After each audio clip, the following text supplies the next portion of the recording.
Hola, buenos días, ¿cómo están?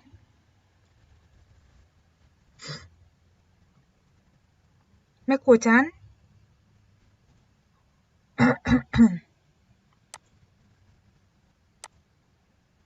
Ya, qué bueno. ¿Cómo están? ¿Tanto tiempo? ¿Salieron ayer?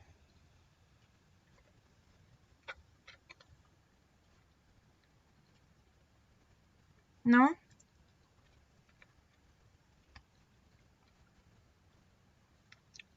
Sí salieron.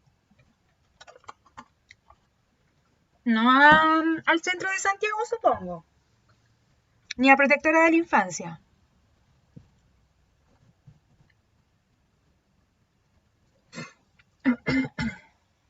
Ah, a comprar el pan. Ok, me parece. Ya. Bueno, jóvenes, hoy tenemos nuestra clase número 11. Vamos ya a adentrarnos en el tema del medio ambiente. Sale mucho en los ensayos y en las PSU anteriores también. Así que vamos a hablar un poco de eso, eh, pero vamos a buscar los orígenes en esta clase, más que ver los problemas actuales. Ya, esta es la estructura que les tengo para la clase. Esta estructura que estoy poniendo en todas mis clases les sirve a ustedes para el llenado del portafolio. Ya está bastante más organizado y así en la parte que dice actividades dentro del portafolio, usted las copia por cada etapa. Inicio, vimos contenido de clase anterior, instructivo del portafolio y video de la radio Bio Bio, aunque este video lo bajaron, lo cambié por otro. En el desarrollo, revisamos el objetivo de la clase, ¿sí? Luego vamos a ver el origen de los problemas medioambientales, la industrialización y, no creo, pero ojalá alcancemos a ver las consecuencias de la revolución industrial para luego desarrollar preguntas PTU y un adelanto de la próxima clase. Esta estructura, como les dije, les sirve para el llenado del portafolio. Luego les voy a explicar por qué. Vamos a partir con qué vimos la clase pasada. No avanzamos mucho, pero algo vimos. ¿Qué se acuerdan ustedes que revisamos la clase pasada? Ya pues, Alonso, Benjamín, están los dos. Camila, Catalina, Damián, Gabriel, Javiera, dos Javieras, Jorge, Juan, ay, perdón, Martín, Martina, Milicent, Renato, Valentina. Ya, la Javi hizo un video, el Alonso dice, vimos la entrevista a Francisco Buenchumilla. Sí, era bastante larga, así que nos concentramos en ver la entrevista y responder las preguntas. ¿Sobre qué hablaba Buenchumilla? ¿Vale? ¿O Renato?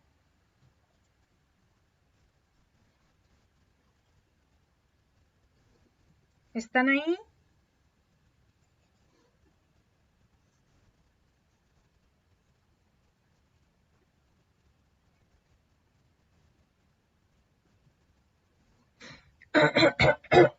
Ay, perdón.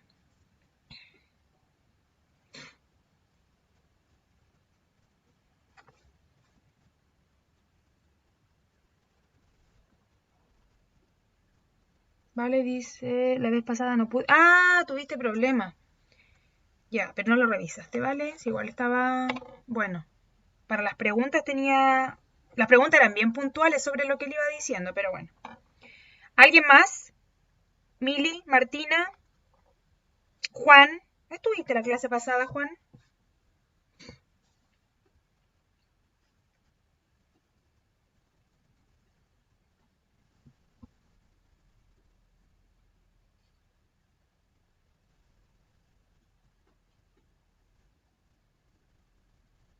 Si quieren pueden hablar.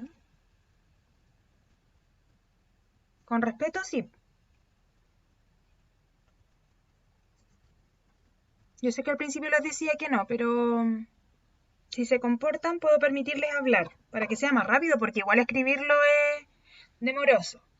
Ya, Javiera me dice del conflicto de la Araucanía, soluciones. Bien, sí, de eso hablaba. ¿Algo más? Benjamín dice conflicto de la Araucanía, ya. La postura de Huenchumilla era más bien policial, como un tema de seguridad, o más bien histórica o de un tema cultural. Ya, la Javiera Becerra me dice del reconocimiento constitucional, bien. Renato, de lo que pedía el pueblo mapuche. Martín dice que debíamos reconocer a los pueblos indígenas como base del Estado chileno. Ya. Y coincide con la visión que tiene el gobierno de Chile en la actualidad. ¿Cómo, cómo trata de resolver el conflicto el gobierno? ¿En qué se enfoca?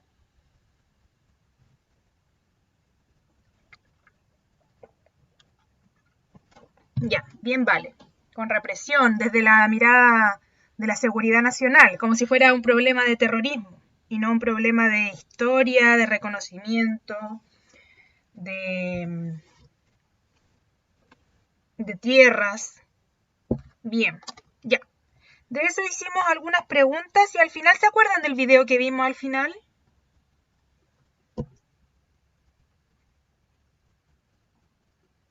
Pedían autonomía. Bien, Damián. Y ojo, ahí Huenchumilla aclaraba que no es la autonomía que uno se imagina cuando escucha la palabra autonomía, porque él decía, muchos políticos se asustan al escuchar autonomía, hoy como que les van a regalar la Araucanía. No, decía, existen diferentes grados de autonomía y la que piden los pueblos, como el pueblo mapuche, es una autonomía en los aspectos de administrarse o de autogobernarse ellos mismos, pero dentro del Estado chileno. Sí. Ya, y les decía si se acuerdan que vimos un video al final. No lo alcanzamos a ver, pucha. Lamentable porque lo bajaron. No sé qué habrá pasado. Yo tuve que cambiar por otro. Era la opinión del Tomás Mochetti en Radio Bio Bio sobre el cierre del proyecto Pascualama. Ya, pero igual busqué uno que cuenta la noticia, pero no es con una opinión. Por eso quería que lo vieran, porque él da su percepción al respecto. Ya. Y antes de que nos vayamos a la clase, el desarrollo de la clase misma, he estado revisando un poquito, sí, todavía no avanzo todo, he estado revisando algunos portafolios, pero coincide en algunos errores que también me pasan en otros cursos de la media, con el tema del portafolio que yo se los había pedido la otra vez, pero me parece que no quedó tan claro. Por eso les puse acá este instructivo, a pesar de que acá dice segundo medio, bueno, sirve para todos. Yo les había pedido que abajo del título ficha de registro ustedes pusieran el número de la clase y el nombre de la clase. ¿Ya? Así. Por ejemplo, acá en este caso clase 8, etapa, batalla y consecuencia. Ya, esta no es clase de ustedes, pero me refiero a lo mismo. Luego, estar poniendo el nombre, yo igual encuentro que es mucho, estar poniendo el nombre en cada registro, aunque sirve. ¿Ya? Pero también les iba a pedir que estuviera la fecha, porque en algunos portafolios no estaba la fecha de cada clase. Luego, en el registro del objetivo, nosotros no tenemos objetivo. Yo le había dicho que lo podíamos omitir o cambiarlo por el contenido.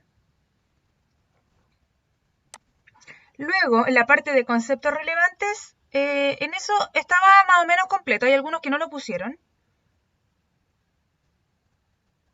Ya, está bien, vale. No se preocupen si esto no es con nota. Por eso es importante que yo les haga esta retroalimentación de lo que vi.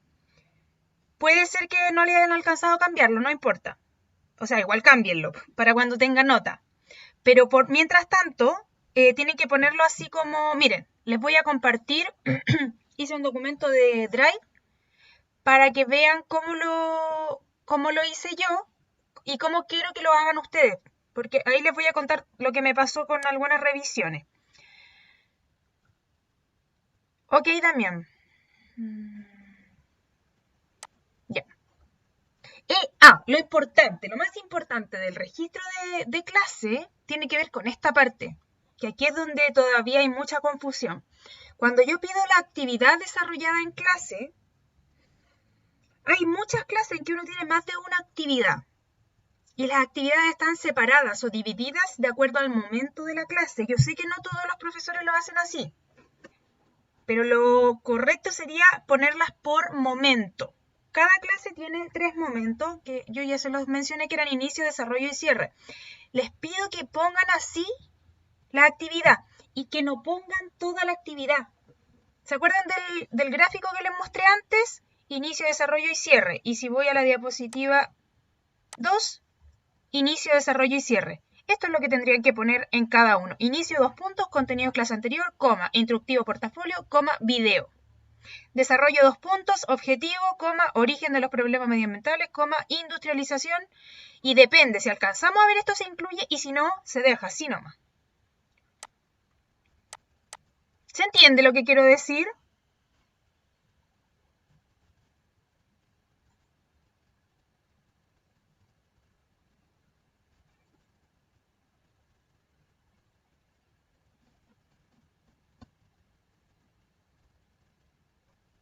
Ya. En el fondo es copiar, pegar, copiar, pegar, copiar, pegar. Excepto que no alcancemos a ver algo durante la clase, se saca de ahí, porque no se hizo en esa clase y se deja para la siguiente. Profe, cuando las actividades eran muy largas y las hacía en una hoja aparte. Ya, pero Martín, la actividad tiene un nombre y eso es lo que yo te estoy pidiendo acá. El nombre de la actividad. Si la actividad era larga, por ejemplo, cuadro comparativo, tú pones acá entre paréntesis, ver anexo 8, supongamos. Cierra paréntesis y al término de la hoja, en la siguiente hoja, pones título anexo 8 y ahí va la actividad.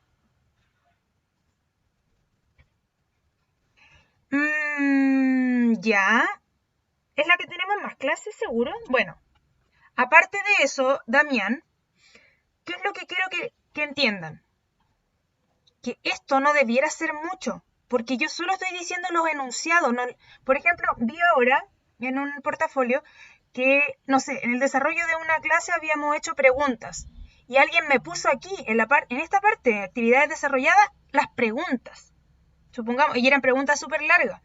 Eso está demorándolos porque están copiando toda la actividad dentro de esta parte. El registro de clase tiene que ser cortito. Solo tiene que tener el título, el número, los datos, ni siquiera objetivo, nosotros ni siquiera estamos usando objetivo, los conceptos relevantes y el resumen, los títulos de cada etapa de clase. Entonces, por ejemplo, en inicio siempre vamos a hacer contenidos clase anterior y algo más. Video o foto o lo que sea. En desarrollo es donde va el contenido, entonces, ¿cuál es la actividad del desarrollo? Tomar apuntes. Toma de apuntes de industrialización. Y en el cierre siempre hacemos preguntas, generalmente. Se responden preguntas. Cuando son preguntas PTU, yo no les pido que las pongan en el anexo. No las copien. ¿Ya? ¿Queda claro? No las copien, solo cuando es otro tipo de actividad. Por ejemplo, preguntas sobre un video. Eso sí. Entonces puede ser que van a haber clases que no tienen ningún anexo, porque solamente vimos preguntas PTU. No sé si ahora queda claro. No tiene por qué ser tanto.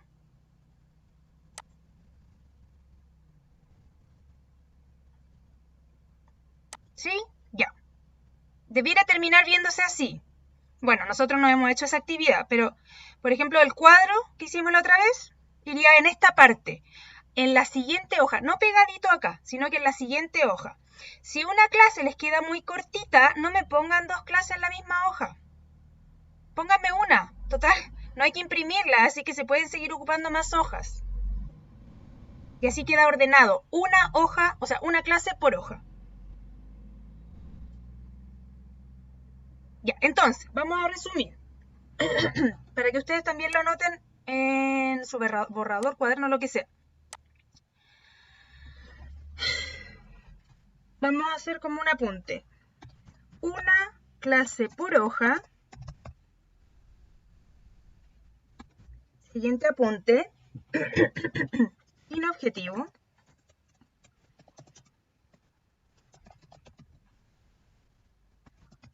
solo contenido, no copiar preguntas PTU y siguiente actividad va en anexo, en hoja aparte. ¿Sí? ¿Anotaron eso?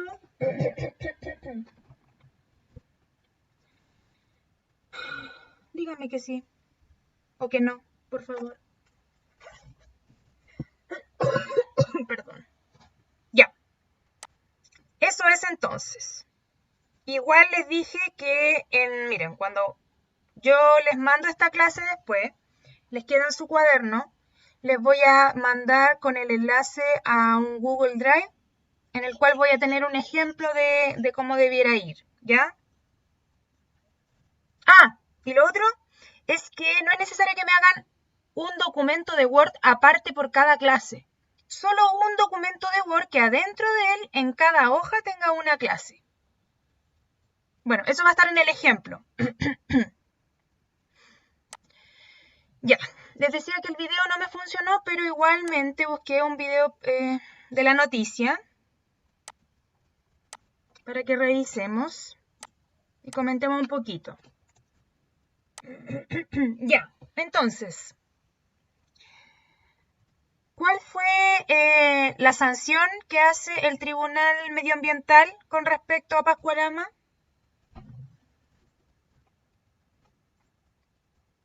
Chicos, ¿cuál es la sanción?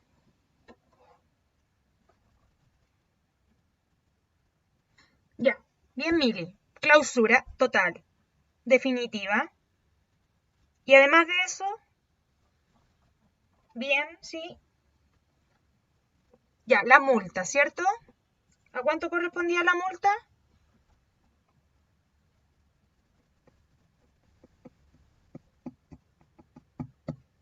No.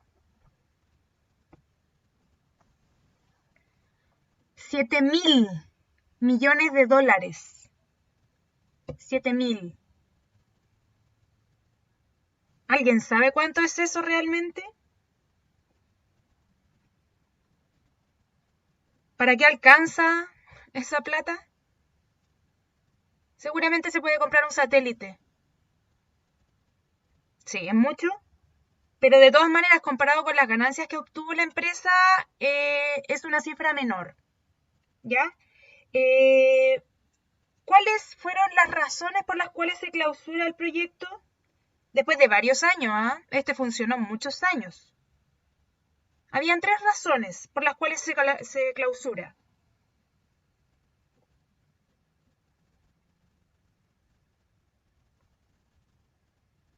Ya, como qué requisitos no cumplía. No sé si pusieron atención a esa parte.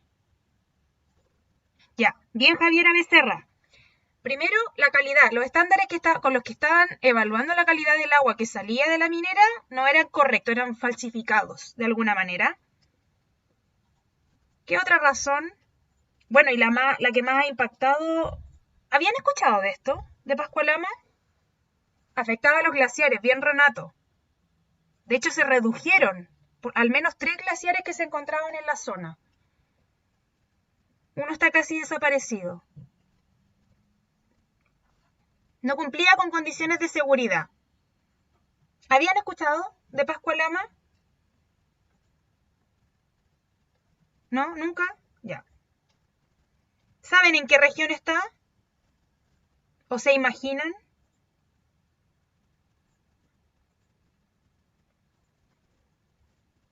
Está súper arriba, sí. Está, como decía ahí, en la frontera entre Chile y Argentina. Ya. También dice que para el norte. Específicamente la 4ª región. Sí, está en el norte. Norte chico. Ya, ok. Entonces, ¿qué tiene que ver esto con la materia? Bastante. Porque Pascualama pudo funcionar muchos años debido a que la legislación en Chile y las instituciones que resguardan el medio ambiente son muy débiles.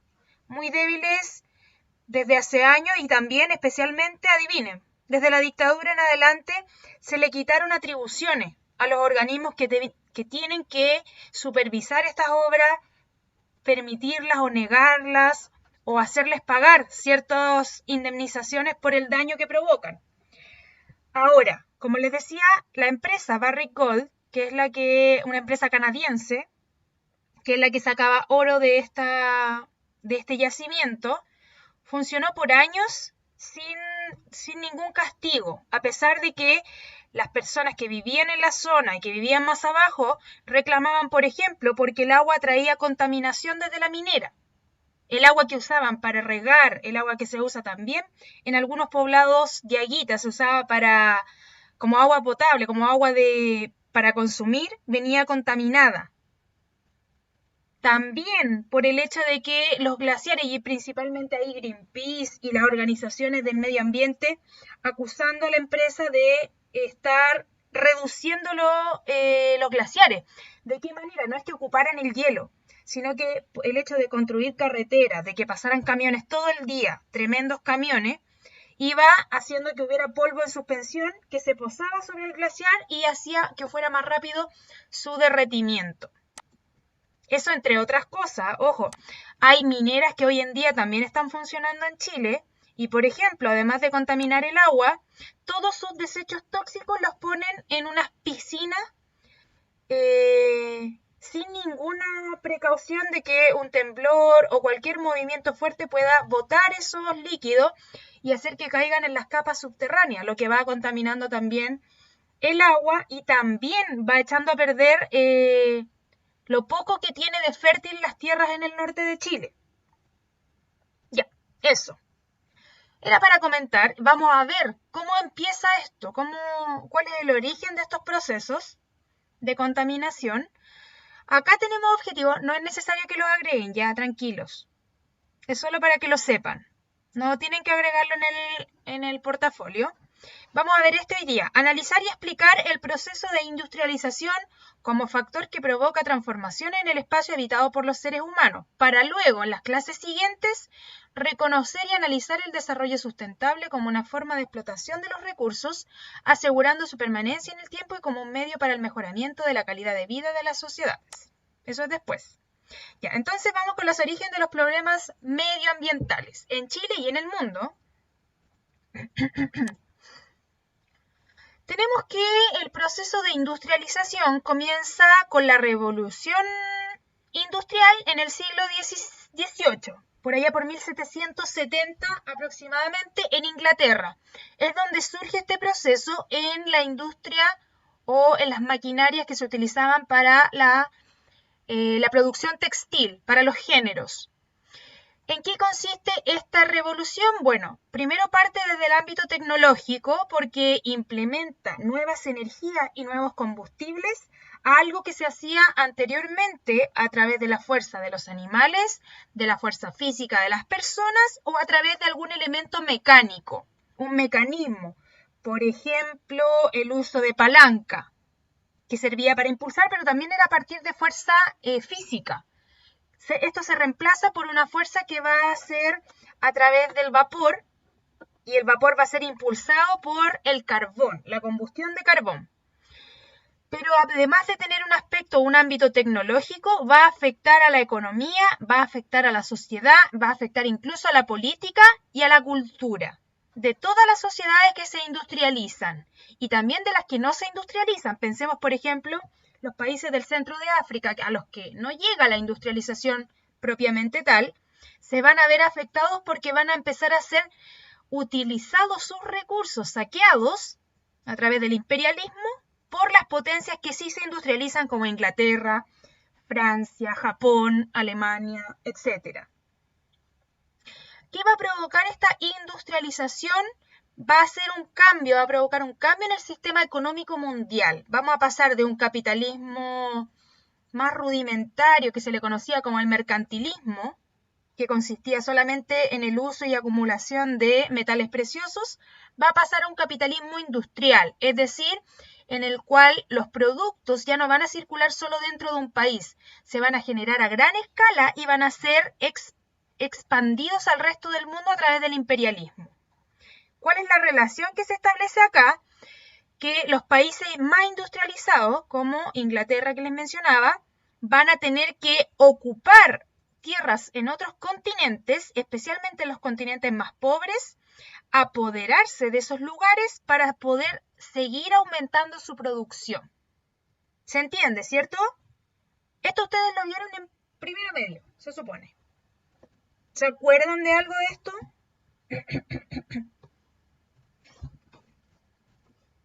¿Sí? ¿Los demás? Díganme la verdad, si no se acuerdan lo entiendo. Ya. No. Ok. No mucho. Perfecto.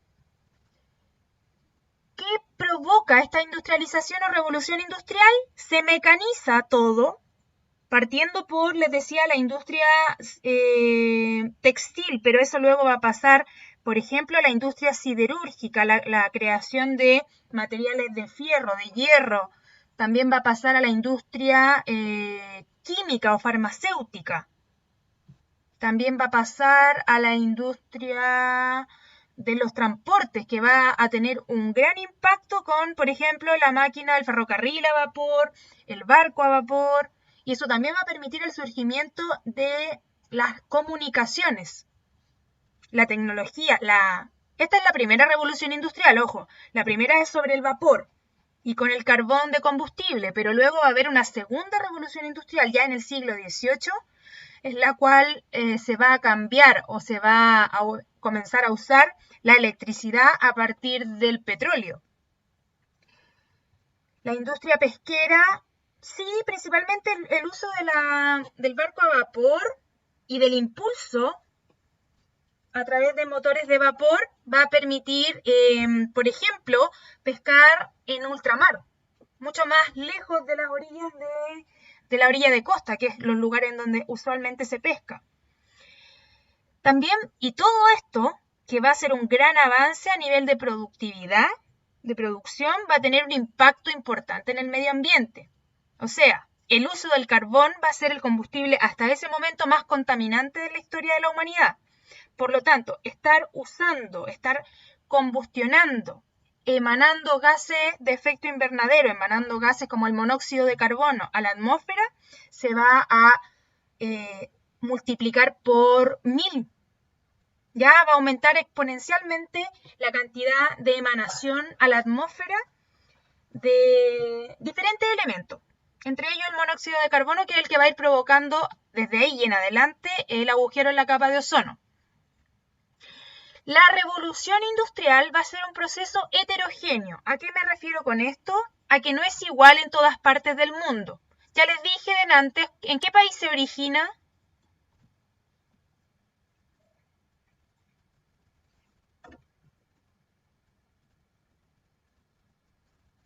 Ya, bien, Inglaterra. Pongamos acá, por ejemplo, Inglaterra. Esta es la primera revolución industrial, pero la segunda va a ser en Estados Unidos y Japón, principalmente. Y estos países que se van a convertir en potencias industriales, va a ser muy diferente el impacto que van a tener en esos lugares al impacto que va a haber, por ejemplo, en Chile, por ejemplo, en la India, por ejemplo, en, no sé, pongámosle Italia, Turquía, por poner un lugar, y un país de África. A ver.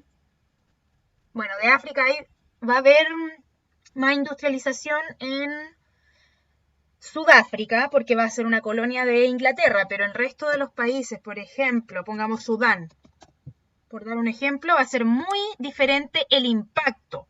Como les decía, acá en Inglaterra y en Estados Unidos van a comenzar a aparecer gran cantidad de fábricas, de industria, etcétera, lo que sí va a provocar gran cantidad de contaminación, pero además, cuando estos países comienzan a darse cuenta de que ya no les queda espacio para seguir produciendo, se van a apoderar de otros lugares en los cuales van a establecer allí la extracción de productos y también la fabricación. De esa manera, luego van a ir limpiando sus países de origen para dejar la cochinada en otras partes del mundo. ¿Ya? Eso es lo que va a pasar. Por ejemplo, van a haber países que empiezan primero y van a haber algunos que van a llegar de los últimos al proceso de industrialización.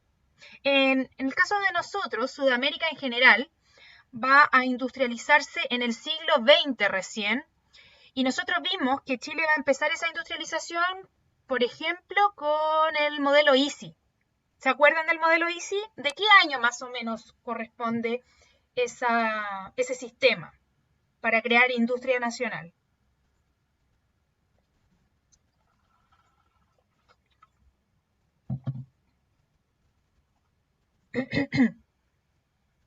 Como 1900, ¿ya? ¿No será un poquito más? Pensemos en modelo Easy, pensemos en los gobiernos del Frente Popular, gobiernos radicales.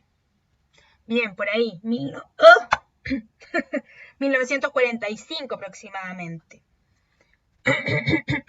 Carlos Ibáñez también, recuerda que Carlos Ibáñez dos gobiernos. Ya, entonces, claro, Chile es bastante atrasado, pero ya tenía desde antes una pequeña industria no nacional. Una industria a base de la explotación que hacían, por ejemplo, los ingleses en Chile en la época del salitre. Por ahí, por 1880 comienza esa industrialización, pero privada. En Chile va a ser privada hasta 1940, 1945, cuando se vuelve industria nacional. El caso de Argentina, por ejemplo, es bastante anecdótico porque Argentina empezó mucho antes, en 1890, y que formó una gran industria. Se hizo un impulso desde los gobiernos argentinos a la industria y por eso, por ejemplo, hoy en día todavía conservan marcas o empresas nacionales, o por ejemplo, hay cosas que tienen un costo mucho menor allá porque son de producción interna y se protege la producción nacional. Brasil también en la actualidad se considera un país con mayor niveles de industrialización. Bueno, en la actualidad las cosas cambiaron. Por ejemplo, China emergió, Japón emergen como grandes potencias industriales. ¿Qué provoca este proceso heterogéneo? Va a consolidar a la burguesía. Nosotros ya habíamos hablado, creo, que la burguesía surge en Europa a finales de la Edad Media. Estamos hablando muchos años antes. Pero en el caso, por ejemplo, de Latinoamérica, no teníamos una burguesía propiamente tal. Eran muy poquitas las personas que se habían hecho ricas a partir de alguna industria. Pero eso se va a consolidar con las fábricas. Imagínense ustedes, cualquier burgués que hasta ese momento, hasta antes de la revolución industrial, tenía, no sé, 20 talleres de fabricación de zapatos, con la implementación de la máquina a vapor y luego de una máquina eléctrica, eso se va a multiplicar y a quintuplicar y así. Su producción va a aumentar de manera enorme y eso va a provocar que se consolida como burgués y se forma una familia burguesa en la que todos van a ser o se van a formar para luego administrar la empresa del papá.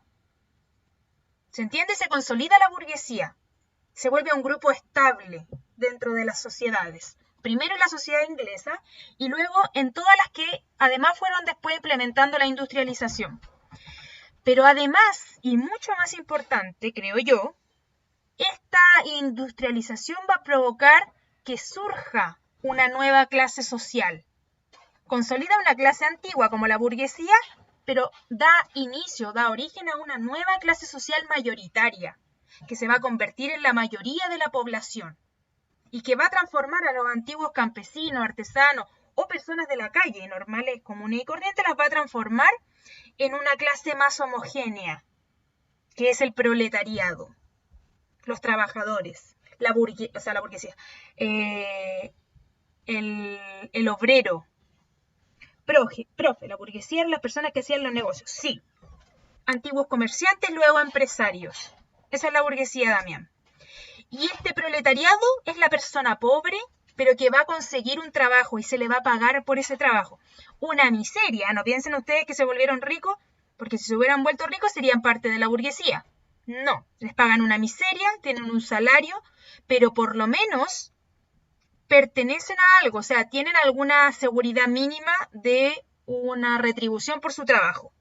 Este asalariado se va a multiplicar, va a empezar a aparecer mucha gente que va a querer, van a decir, oye, están pagando, vamos a esa fábrica. Se va a venir la gente, va a migrar del campo a la ciudad, buscando conseguir esos trabajos.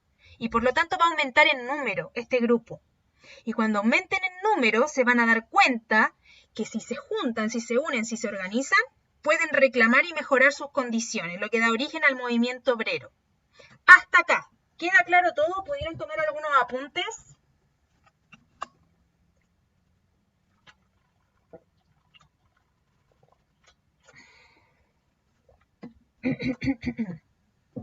Ya.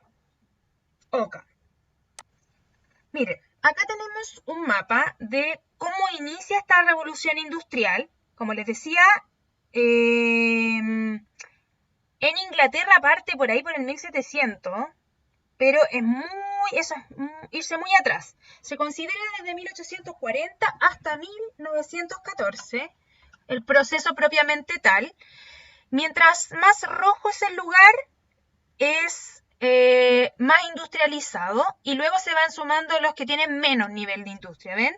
Industrialización temprana, industrialización tardía, industrialización débil. En C tenemos los depósitos de carbón, en FE depósitos de hierro, y en zonas azules principales áreas industriales. Ya, dicho eso, les pregunto, ¿cuáles eran los lugares con menos industrialización de Europa en esa época? ¿Cuáles son los más atrasados en industrializarse? De acuerdo al mapa.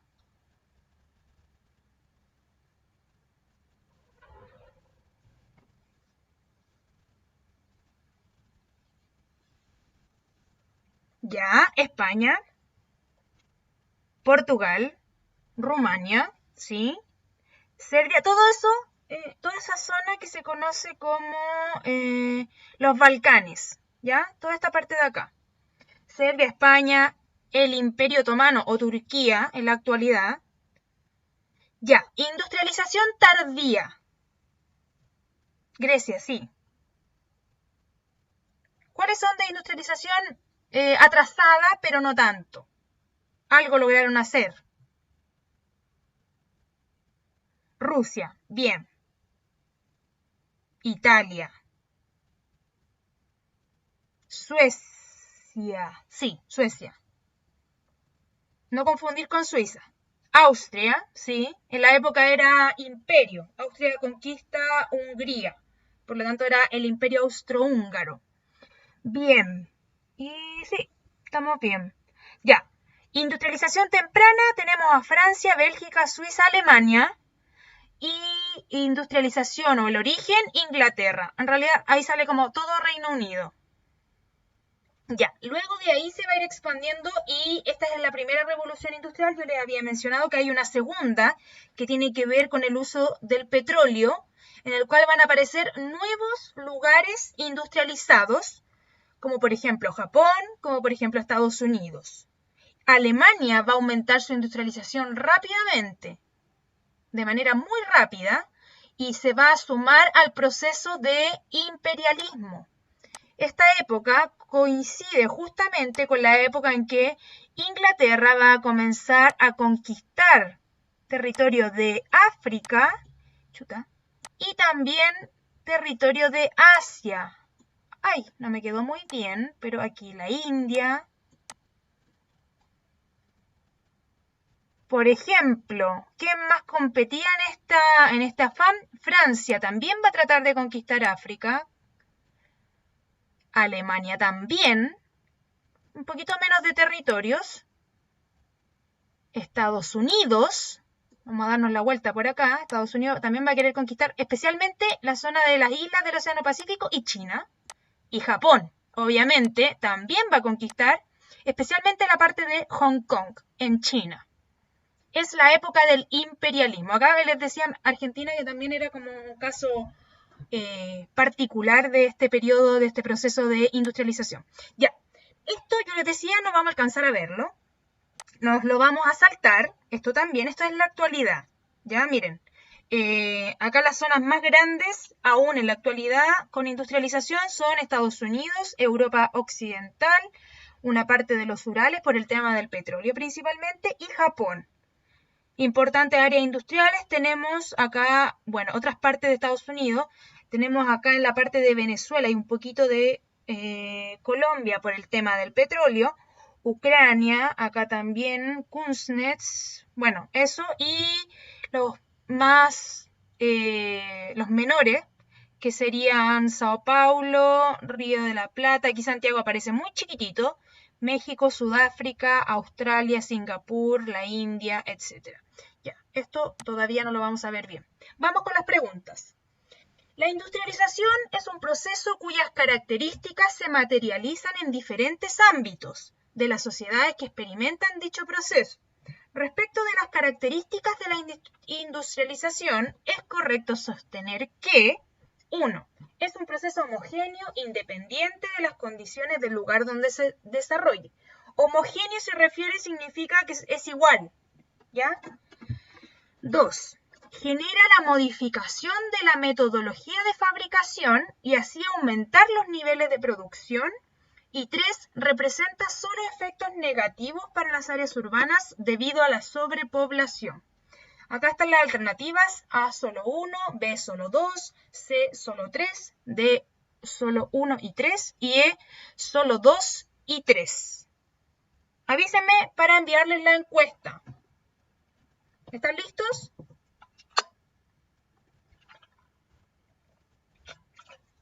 Ya, Martín dice que sí. ¿El resto? Ahí va.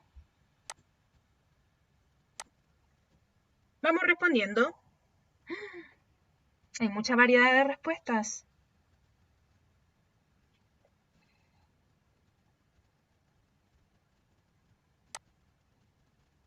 Me falta el Gabriel, la Martina, sí, la Martina, la Javiera Cruces, el Juan. ¿Cómo no alcanzaste, Jorge? Ah, a leer. ¿A eso te refieres? Ya, mira, te las digo. Son características de la industrialización. La 1 dice es un proceso homogéneo, independiente de las condiciones del lugar donde se desarrolle. La 2 dice genera la modificación de la metodología de Ah, ya la hizo. Ok. Ya. ¿Estamos listos? Me falta la Martín. Perdón. Uy, los niñitos, ya pues. Más concentración. Ya, estamos listos. Ahí van las respuestas. Ya. No, Jorge, yo pregunté. Ya. 7 personas pusieron que era la B, solo 2. 3 personas pusieron que era la C, solo 3. Ya. 2 personas pusieron la D, 1 y 3. Y 4 personas pusieron 2 y 3. Revisemos. Era la B, solo 2. ¿Por qué? Porque nosotros dejamos bastante claro que era un proceso heterogéneo, no homogéneo. ¿Qué significa eso? No es independiente de donde, no es como un proceso que va a dar los mismos resultados en cualquier lugar. Dijimos que era muy diferente, por ejemplo, cómo funcionó en Inglaterra, a cómo funcionó en Chile, a cómo funcionó en Japón, a cómo funcionó en la India. Los resultados son diferentes y la forma de hacerlo también es diferente. Por lo tanto, es heterogéneo, no homogéneo. Esta no sirve y por lo tanto esta no y esta no. La 2 decía, genera la modificación de la metodología. ¿La forma de fabricarlo cambia? Sí. ¿Y aumenta los niveles de producción? Sí, pues si antes eran fábricas, eran talleres artesanales. Es decir, cada producto tenía que ser trabajado de a uno. Con la revolución industrial eso pasa a ser una producción en serie. Una máquina va a hacerlo por 1000. Rápido y van a quedar todos iguales. Por lo tanto, aumenta y cambia. Entonces la 2 sí es. Por lo tanto, cualquiera que no tenga la 2 está mala. Nos quedaría solo la B y la E. Y la 3 dice, representa solo efectos negativos para las áreas urbanas debido a la sobrepoblación. Ya, acá es mala por 2 razones. Primero, porque no solo tiene efectos negativos. Por ejemplo, un efecto positivo es que la gente comenzó a poder transportarse de un lugar a otro en mucho menos tiempo. La gente va a empezar a poder comunicarse con las personas, por ejemplo, a través del telégrafo, que es parte de la revolución. Y hay otros efectos positivos. Por ejemplo, la alimentación. La industria agrícola va a mejorar los productos, va a surgir la medicina gracias a la revolución industrial. Por lo tanto, sí hay efectos positivos, también negativos, no lo estoy negando. Y la sobrepoblación no es además el único efecto negativo. Nosotros dijimos que había otro efecto negativo que diría incluso que es más importante, que es la contaminación. Y aquí no se menciona. ¿Se entiende? Chicos, a los que se equivocaron, ya. Y última pregunta antes que se nos acabe el tiempo. A partir del desarrollo de la industrialización en Europa, se pueden contemplar diversos efectos, dentro de los cuales podemos encontrar 1. Intensificación de los flujos migratorios desde las zonas rurales a las urbanizadas. 2. Aumento de la productividad industrial de bienes de consumo y servicios. Y 3. Economías sostenidas en actividades extractivas de materias primas para la industria. O sea, sacar productos de la tierra para la industria. ¿Cuáles son correctas? A, solo 1, B, solo 3, C, solo 1 y 2, D, solo 2 y 3 y E, todas las anteriores. ¿La puedo enviar?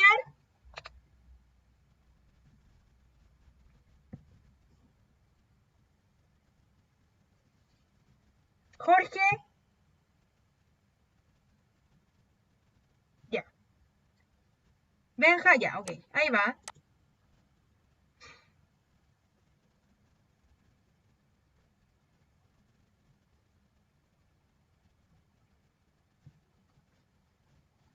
Me falta solo la Mili.